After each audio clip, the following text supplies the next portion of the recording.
அஸ்ஸலாமு அலைக்கும் வரஹ்மத்துல்லாஹி வபரகாத்துஹு. அன்பிற்கினிய சகோதர சகோதரே, தேனி மாவட்டம் பிறநாள் நாடும் அறக்கட்டளையின் சார்பாக வருடா வருடம் ரமலான் மாதம் பித்ரா பொருட்கள் வசூலிக்கப்பட்டு அது ஏழை குடும்பங்களுக்கு கொண்டு போய் சேர்க்கப்பட்டு வருகிறது. அதே போல இந்த வருடம் 2025ஆம் ஆண்டு 300 ஏழை குடும்பங்களுக்கு தேவையான பொருட்கள் சேகரிக்கப்பட்டு தற்போது பேக்கிங் பணி நடைபெற்று கொண்டிருக்கிறது. கொரோனா காலத்திலே பிறநாள் நாடும் அறக்கட்டளையின் சார்பாக மக்களுக்கு தேவையான ஒரு வார பொருட்களாக நாம் சேகரித்தோம். அதே போல் தற்பொழுதும் வருடாதோறும் ஒரு வாரத்திற்கு தேவையான பொருட்களை நாம் வழங்கி வருகிறோம்.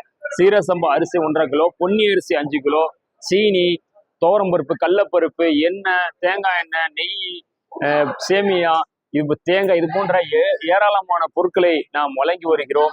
இதற்கு முழு காரணம் பெரியகுளம் மக்கள் தான். பெரியகுளம் மக்கள் எவ்வளவுதான் கஷ்டமான சூழ்நிலையில் இருந்தாலும் ஏழை எளிய மக்களுக்கு உதவுவதற்காக தங்களது பொருளாதாரத்தை அதிகமாக வாரி வழங்குகிறார்கள்.